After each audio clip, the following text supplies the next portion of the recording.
గోవిందాయ నమః. దాదాపుగా అందరిళ్లలో ఆర్థిక సమస్యలు ఉంటాయి.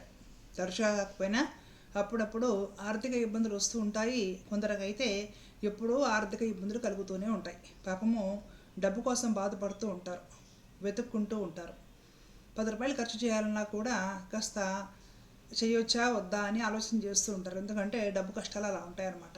ఇలాంటి సందర్భాల్లోనే ఎక్కువ ఈ ఆర్థిక కష్టాలు తీరడం కోసము ఎలాంటి పూజలు చేయాలి, ఎలాంటి స్తోత్రాలు చదవాలి, ఎలాంటి వ్రతాలు చేయాలి, ఎన్ని వారాల వ్రతాలు చేయాలి, అసన్నిటికంటే పవర్ఫుల్ వ్రతం ఏమిటి, ఏం చేస్తే ఆర్థిక ఇబ్బందులు తొందరగా తొలగిపోతాయి, ఇలాంటి ఆలోచనలు చేస్తూ ఉంటారు. ఇలాంటి ఆలోచనలకు కారణం ఏంటంటే మీ అందరికీ తెలిసిందే 100% ఈ సోషల్ మీడియా, ప్రత్యేకించి యూట్యూబ్. ఆర్థిక సమస్యలు తొలగిపోవాలంటే ఇలా చేయండి, ఈ రెమెడీ చేయండి, ఇట్లాంటి వీడియోస్ మనకు తెలుగులో చూడడానికి వందలు కాదండి వేలు దొరుకుతాయి. మీకు యూట్యూబ్ మొత్తం మీద ఎదిగారంటే ఆర్థిక సమస్యలు పోవడానికి చెప్పిన రెమెడీస్ అన్ని వీడియోస్ వేరే ఇతర టాపిక్స్ పైన ఉండవు అనమాట. ఎందుకంటే మనందరికీ అదే కావాలి, ఆరాటం. ఆర్థిక సమస్యలన్నీ పోవాలి, బోళ్ళంత డబ్బు రావాలి, కష్టాలు తీరి సుఖంగా ఉండాలి. సరే, ఈ వీడియోస్ అన్నీ కాకపోయినా సరే ఆల్మోస్ట్ కొన్ని రకాల వ్రతాలు, పూజలు ఎత్తినట్టు ప్రయత్నించిన వాళ్ళు చాలామంది ఉన్నారు. అందరూ సక్సెస్ అయ్యి ఆర్థిక సమస్యలు శాశ్వతంగా తీరి ఆనందంగా ఉన్నారా అంటే 99.9% నో అని రిప్లై వస్తుంది. మరి ఎందుకంటే ఇన్ని రకాల వీడియోస్ ఉన్నాయి, వీళ్ళంతా చెప్తుంది అబద్ధమా అంటే అబద్ధమని చెప్పలేము. మనము రిసీవ్ చేసుకుంటున్నది సరిగ్గా రిసీవ్ చేసుకోలేకపోతున్నాము అన్న విషయము ఇక్కడ గమనించుకోవాలి. ఆర్థిక సమస్యల గురించి నాకు తెలిసినంతలో నివారణ మార్గము ఈ వీడియోలో చెప్పే ప్రయత్నం చేస్తాం. ముందైతే మనం ఏం చేస్తామంటే డబ్బు బాగా చేతిలో ఉన్నప్పుడు ఉంది కదా అని ఖర్చు పెట్టేస్తూ ఉంటాం. ఈ ఆన్లైన్ షాపింగ్ వచ్చాక, ఈ మీషోలు ఇవన్నీ వచ్చిన తర్వాత ఇంకా ఇష్టారాజ్యంగా తక్కువకు దొరుకుతున్నాయి కదా అనేసి కొనేస్తాం అక్కర్లేనివన్నీ కూడా. ఇప్పుడు అద్దెలు ఉన్న, చిన్న చిన్న ఇల్లులు ఉన్న ఇల్లు ఫుల్గా నిండిపోయి ఉంటుంది. కారణం ఏంటంటే అన్నీ కొని పెట్టేస్తాం. రకరకాల బట్టలు, అవసరం లేనివి, రోళ్ళు గోళ్ళు, జ్యువెలరీ, అవి ఇవి మొత్తం అన్నమాట. ఎప్పుడు పరిస్థితి ఒకలా ఉండదు కదా. ఆర్థిక సమస్యలు వచ్చిన తర్వాత ఆ రోజు మనం బాధపడతాం. ఎప్పుడైనా బ్లాక్ అండ్ వైట్ సినిమాలో చూడండి, ఆ సినిమాలో ఇల్లు ఉంటుంది కదా, ఆ ఇల్లు ఖాళీగా ఉంటుంది, ఏదో సోఫాలు, కుర్చీలు లాంటివి తప్ప విపరీతంగా అలమారులు, వాటి నిండా సామాన్లు బ్లాక్ అండ్ వైట్ సినిమాల్లో ఇళ్లలో కనిపించవు. మీరు ఎప్పుడైనా బ్లాక్ అండ్ వైట్ సినిమాలో చెక్ చేయండి.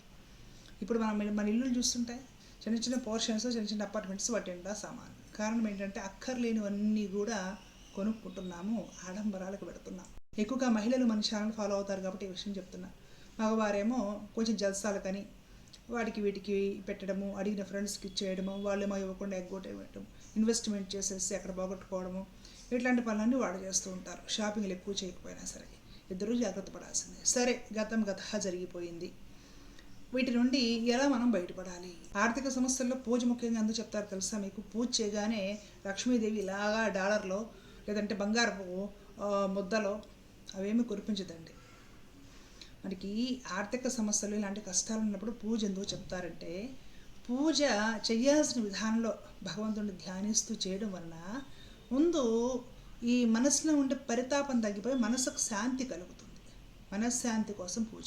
ముందు ఈ బాధలు, కష్టాలు పోయి మానసికంగా శాంతి కలిగి, మానసికంగా కాస్త స్థైర్యము కలిగితే ఆలోచన విధానం మారుతుంది. సంకల్ప బలం, ఆత్మబలం పెరుగుతుంది.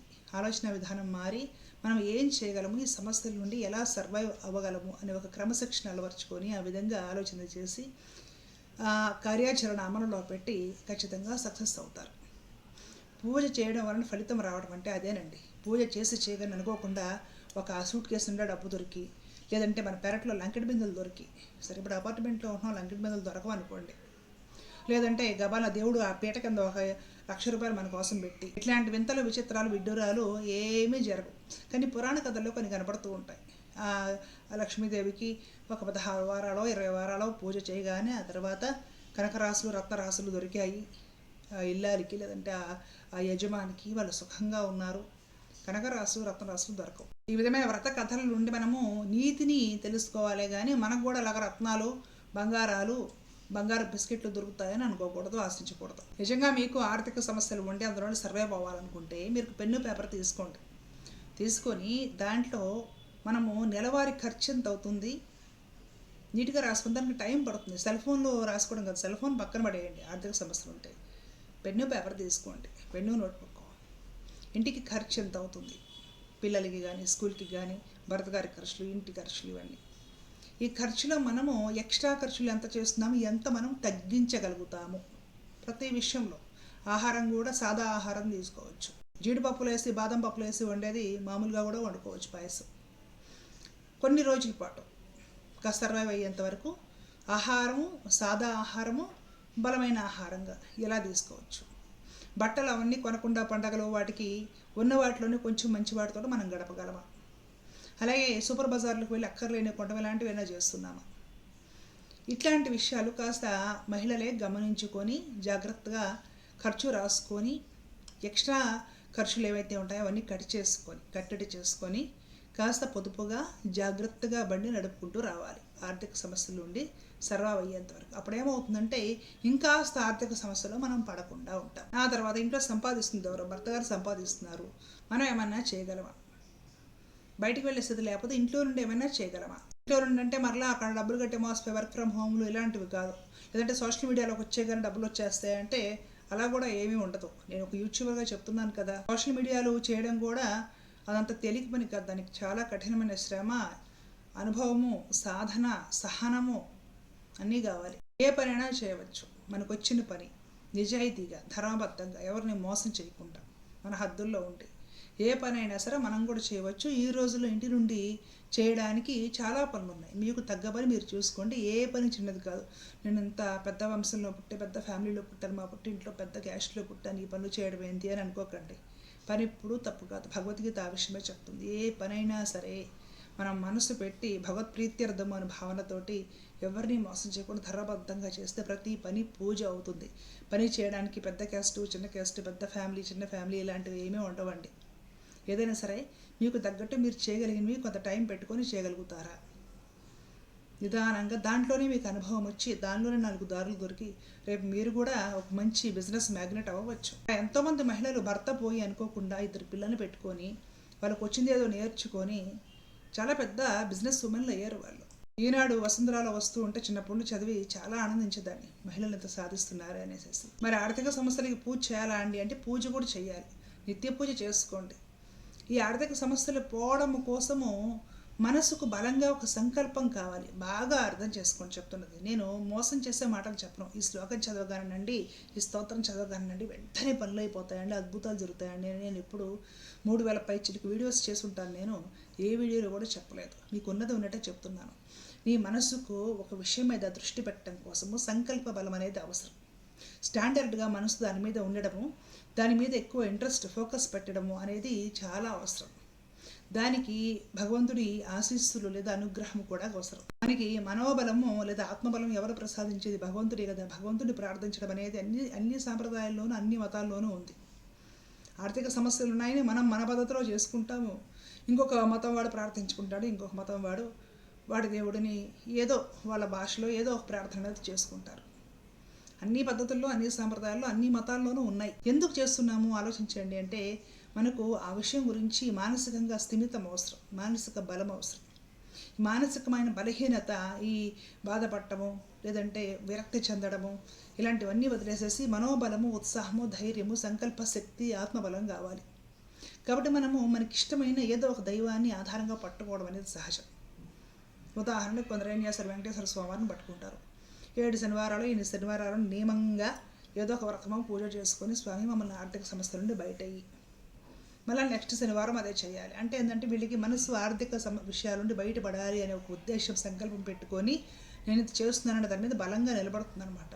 ఉన్నప్పుడు వాళ్ళు ఏం ఊరుకుండరు. దానికి తగ్గ ఉపాయాలు కూడా ఆలోచిస్తూ ఉంటారు, దానికి తగ్గ ఆలోచన కూడా చేస్తుంటారు. ఈ ఆలోచనలు, ఈ ఉపాయాలు భగవద్ అనుగ్రహం వలన నీకు సక్సెస్ అవ్వడం జరుగుతుంది. అంతేనండి, వేరే ఏముండదు. మీకు అర్థమైందని భావిస్తున్నా. మీరు ఏదో ఒక దైవాన్ని పట్టుకోండి. ఊరికి తిరగొద్దు. ఆ యాత్రకు వెళ్తే, ఈ గుళ్ళకు వెళ్తే, అక్కడ ఎవరికో వెళ్తే, ఎక్కడికో వెళ్తే ఏదో అవుతుంది, ఇవి పక్కన పెట్టండి. ఆర్థికంగా సమస్యలు ఉన్నప్పుడు యాత్రలకి, క్షేత్రాలకి వెళ్తే అక్కడ మళ్ళీ డబ్బులు ఖర్చు అవుతాయి కదా. మీరు ఇంటి దగ్గర నుండే మీకు నచ్చిన ఏదో ఒక దైవాన్ని, ఒక లక్ష్మీదేవనో, ఒక వెంకటేశ్వర స్వామినో, లేదంటే ఒక అమ్మవారినో, ఒక కామాక్షి అమ్మవారు, పార్వతీ అమ్మవారు, మీకు నచ్చింది ఏదో గణపతో ఏదో ఒకటి పట్టుకోండి. అన్నీ పట్టుకోకండి, మనసు నిలబడదు. మీకు నచ్చిన ఒక్కటి ఏదైనా పట్టుకోండి. శ్రద్ధగా మీకు తోచినంతలో చేసుకొని దైవం దగ్గర కూర్చోవడము, మీకు మనసు పాజిటివ్గా థింక్ చేసే విధంగా మంచి మంచి సద్గ్రంథాలు, పెద్దల వాక్కు లాంటివి మీలో పాజిటివిటీని, ఆలోచనలను పెంచే విధంగా, క్రమశిక్షణని పెంచే విధంగా మంచి మంచి చదువుకోండి. దైవ సన్నిధిలో గడిపేసి ఏదో ఒక స్తోత్రం, కనకధార కావాలంటే అదే పట్టుకోండి, లేదా లక్ష్మీ స్తోత్రం ఉంటుంది అదే పట్టుకోండి, లేదా వెంకటేశ్వర స్వామి స్తోత్రం ఉంటుంది అదే పట్టుకోండి. ఏదో ఒక స్తోత్రం మీకు నచ్చిన ఒక్క స్తోత్రం పట్టుకోండి.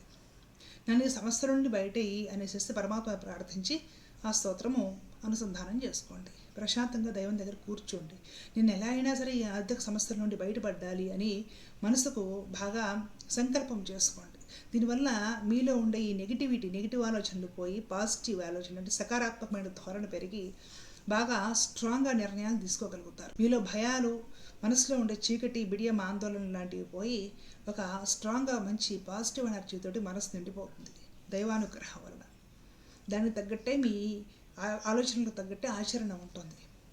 ఆచరణ మీరు కష్టపడి స్వయం కృషితోటి ధర్మం తప్పకుండా, ధర్మలోపం లేకుండా రుచివర్తనంతో చేశారంటే భగవద్ అనుగ్రహం వలన అది సక్సెస్ అవుతుంది.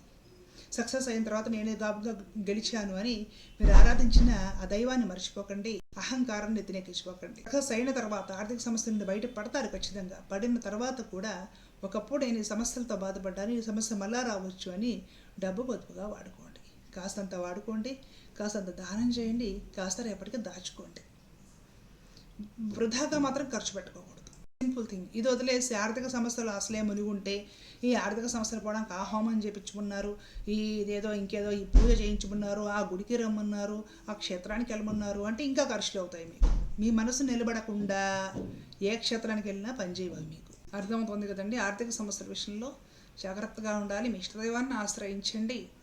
ప్రశాంతమైన మనసుతోటి కార్యాచరణ రెడీ చేసుకొని సంకల్ప బలంతో ముందుకు వెళ్ళి మీ సమస్యలు మీరే పరిష్కారం చేసుకోవాలి. భగవంతుడు సదా అనుగ్రహించడానికి తయారుగా ఉంటాడు. అందరూ బాగుండాలని కోరుకుంటూ ధర్మో రక్షిత రక్షిత. జై శ్రీమన్నారాయణ. కృష్ణ అర్పణం.